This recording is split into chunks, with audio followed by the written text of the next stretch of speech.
हर हर महादेव। प्रिय दर्शकों, ओम नमः शिवाय। आज इस वीडियो में चर्चा होगी वृश्चिक राशि की, अर्थात वृश्चिक राशि वालों के लिए सितंबर का महीना कैसा रहने वाला है, इस विषय पर चर्चा करेंगे। वृश्चिक राशि वालों के लिए सितंबर, बस मैं पहले दो ही लाइन कहना चाहूंगा, रुकना नहीं है, थकना नहीं है, क्योंकि सितंबर के महीने में खुशियां आपसे कुछ ही दूरी पर हैं, इतना समझ लीजिए। समय अच्छा है। अब आते हैं विषय पर।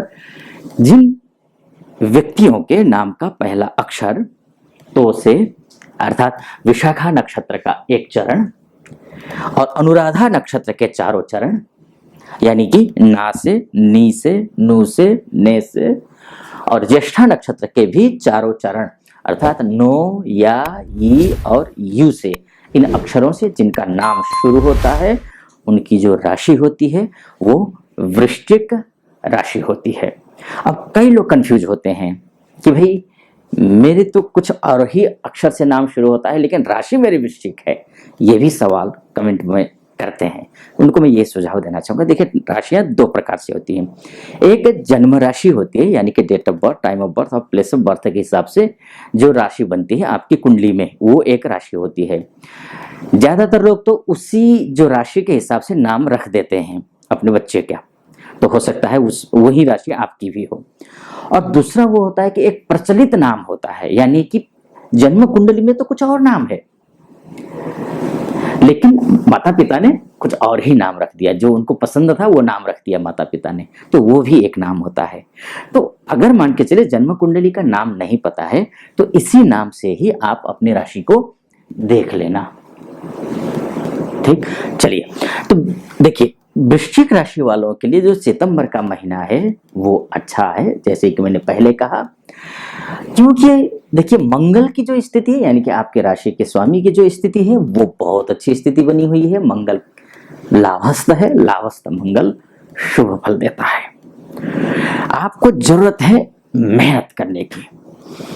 हो सकता है कि 14 सितंबर के बाद जब मंगल अस्त हो जाए, आप में आलस्य आ जाए, आप में निराशा आ जाए, आप में साहस की कमी दिखे, एक संभावना है।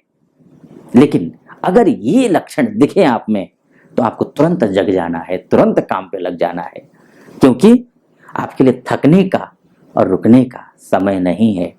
समय अच्छा है, समय अनुकूल है, काम पर ध्यान देने का समय है। वो कहते हैं ना, अश्वस्य भूषणम वेगो मत्तम स्यात् गजभूषणम चातुर्यम भूषणम नार्या उद्योगो नरभूषणम। अर्थात जो अश्व, घोड़े की जो प्रशंसा होती है, जो उसकी कीमत होती है ना, वो उसकी प्रशंसा उसके रफ्तार से होती है। जितना तेज घोड़ा दौड़ता है उसकी उतनी ही ज्यादा प्रशंसा होती है। उसी तरीके से हाथी की भी उसके मदमस्त चाल से उसकी प्रशंसा होती है। स्त्री की चातुर्यम भूषणम नार्या, यानी कि जो स्त्री, जो विलक्षण स्त्रियां होती है ना, उनमें जो एक चातुर्य होता है कि वो एक पहचानने की एक तरीका होता है। कोई व्यक्ति उसके पास आया है, उसको उसके पास एक गजब की एक अनुभूति ईश्वर ने दी हुई है कि किस व्यक्ति किस नियत से उसके पास आया हुआ है, या फिर कैसा क्या कुछ है, ये उसमें चातुर्य होता है। उसकी इसी से महिला की प्रशंसा होती है। उसी तरीके से व्यक्ति की जो प्रशंसा होती है उसकी उद्योग से होती है। अगर काम धाम छोड़ करके आराम से बैठता है तो उस व्यक्ति की इज्जत नहीं होती है। उसकी व्यक्ति की इज्जत उद्योग से होती है, उसके कार्य से होती है, उसके काम से होती है। इसीलिए आपको ध्यान रखना है, 17 सितंबर से लेकर के जब मंगल अस्त हो जाएगा, आप में नेगेटिविटी आ सकती है, बस उसको नहीं लाना है। उसको अगर आपने नहीं लाया नेगेटिविटी को, तो आपके लिए ये महीना बहुत शानदार जाने वाला है। किन किन दृष्टिकोण से शानदार जाएगा? देखिए, फाइनेंस, आप स्वास्थ्य के दृष्टिकोण से तो अच्छे जाएंगे ही, बहुत अच्छे जाने वाले हैं।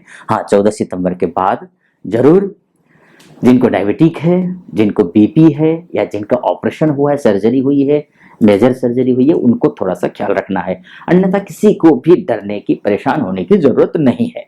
एक दूसरी बात, देखिए, आपके लिए घर खरीदना चाहते हैं उसके लिए भी अच्छा समय है। ये सितंबर के महीने में बहुत बढ़िया समय है।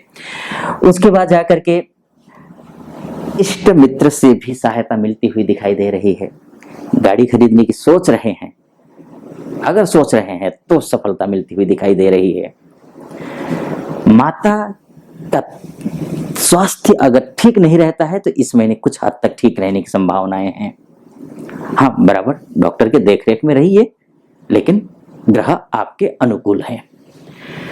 लव एंड रिलेशनशिप के लिए भी ग्रह की स्थिति अच्छी दिखाई दे रही है। अच्छी इसलिए दिखाई दे रही है क्योंकि लव एंड रिलेशनशिप के लिए बृहस्पति आपका जिम्मेदार है, और जो बृहस्पति है वो आपकी राहु से दूर हो गया है डिग्रियों में। जैसे कि 1 सितंबर को एक अंश 36 कला का राहु था, जो कि 1 सितंबर को ही 21 अंश 22 कला का बृहस्पति था है।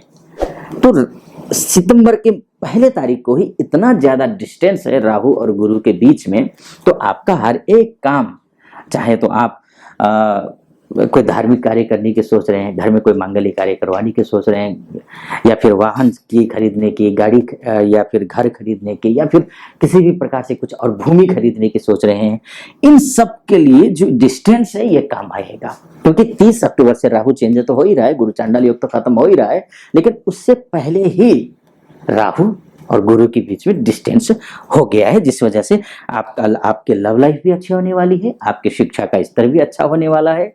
उच्च शिक्षा की तैयारी कर रहे हैं, उसमें आपको सफलता मिलती हुई दिखाई दे रही है। आपके संतान के लिए कोई प्लानिंग कर रहे हैं तो उसमें भी आपको सफलता मिल रही है। तो ये आपकी बात हुई। अब बिजनेस को लेकर के आते हैं। बिजनेस के लिहाज से भी हम देखते हैं तो शुक्र की स्थिति बहुत अच्छी है। भाग्यस्थ शुक्र है आपका, जो कि अच्छा माना गया है। बिजनेस हो या फिर दाम्पत्य जीवन में किसी प्रकार की कोई समस्या आ रही हो, उसके लिए भी समय अच्छा है। अगर कोर्ट कचहरी का मामला फंसा हुआ है तो कोशिश ये कीजिएगा कि 14 सितंबर से पहले कोर्ट कचहरी के मामले को निपटा लें।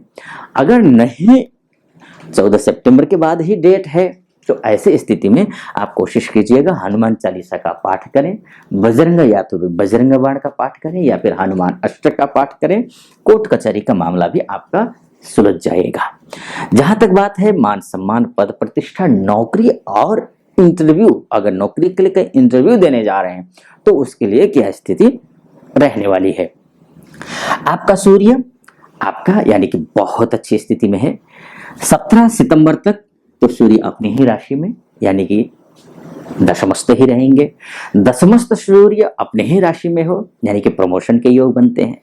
हो सकता है किसी प्रकार का कुछ आपको जिम्मेदारी मिल जाए, अच्छी बड़ी जिम्मेदारी मिल जाए, या हो सकता है ऐसा आपके कलीग के साथ में आपकी जो अभी खटपटी चल रही थी, बात बन नहीं पा रही थी, या बॉस के साथ में नहीं बन पा रही थी, वहां पर बात बन जाए। कुछ अच्छा होगा सितंबर के महीने में।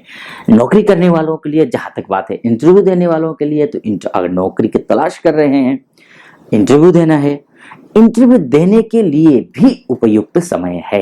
बस एक बात का ध्यान रखना है, प्रातः जल्दी उठना है, सूर्य को अर्घ्य देना है। इतना करने पर आपका इंटरव्यू भी बहुत अच्छे से जाएगा। सिलेक्शन होने की जो संभावनाएं हैं वो मैक्सिमम दिखती हैं। हाँ, थोड़े से ईगो को शांत रखना। थोड़ा अगर प्रमोशन हो जाता है, कुछ अच्छी जिम्मेदारी मिल जाती है, तो ईगो को थोड़ा सा कंट्रोल में रखना है। ईगो को हावी होने मत देना, इस बात का जरूर आपको ध्यान देना है। ये आपका। अब बात कर लेते हैं पैसा कितना आएगा। पैसा आएगा या नहीं आएगा? पैसा तो आ रहा है इस महीने। आप नौकरी पेशा करने वालों के लिए भी पैसा आ रहा है, और बिजनेस करने वालों के लिए भी पैसा आ रहा है, चाहे किसी भी प्रकार का आप बिजनेस करते हो। हाँ, कंस्ट्रक्शन का काम करने वाले हों या फिर जो है रियल एस्टेट में काम करते हों, तो थोड़ा सा उनके लिए, ठेकेदारी का काम करते हो तो उनको थोड़ा 15 सितंबर के बाद थोड़ी संभलना है। उसके बाद स्थिति ठीक, उससे पहले की स्थिति ठीक है। अगर कोई समस्या आती है, फिर से मैं बोलूंगा, माँ भगवती की उपासना करनी है, उसके बाद जाकर के हनुमान जी की पूजा करनी है। उनके लिए भी ठीक हो जाएगा। डॉक्टर के लिए भी थोड़ी समस्याएं आ सकती हैं। कोई किसी ने क्लिनिक अपना खोल रखा है, तो क्लिनिक या फिर फार्मा से संबंधित कोई काम करता हो, उसके लिए भी आपको मंगल की उपासना करनी है, तो ये ठीक हो जाएगा। अब बात कर लेते हैं किसकी? भाग्य की। भाई भाग्य के लिए तो देखिए, आपका जो भाग्य है ना, वैसे भी वृश्चिक राशि वालों के लिए समस्या ये है, दो बातें हैं। एक तो 2025 तक ही आपके ऊपर शनि की ढैया चल रही है। तो आप तो एक समझ लीजिए कि मानसिक रूप से आप खुद को तैयार कर रखिए कि कहीं भी कोई भी चुनौती आएगी तो उस चुनौती का जो सामना है वो मैं डट करके करने वाला या करने वाली हूं, करूंगी या करूंगा। ये आप मानसिक रूप से आप बिल्कुल प्रिपेयर रहिए, क्योंकि शनि है, ढैया चल रही है, और आपका जो शनि है वो तृतीयेश भी है। अगर आपकी कुंडली में शनि की स्थिति खराब है तो आपको नुकसान भी हो सकता है, प्रिपेयर रहना। लेकिन सितंबर का महीना अगर संभल के करते हैं काम तो आपका भाग्य आपका साथ दे रहा है, तो आपका भाग्य आपका साथ देगा। तो बस मेहनत करने की जरूरत है, डट करके जम करके मेहनत कर लीजिए। मेरी शुभकामनाएं तो आपके साथ हैं ही। तो ये बात थी, ये फलादे सुवर्ण वैदिक ज्योतिष्य। तो इस वीडियो को मैं यहीं पर समापन करता हूं। आपको वीडियो कैसा लगा? अच्छा लगा हो तो वीडियो को लाइक करना, चैनल को सब्सक्राइब करना, और कमेंट बॉक्स में जाकर के ओम नमः शिवाय जरूर लिख दीजिएगा। फिलहाल अनुमति दीजिए। ओम नमः शिवाय।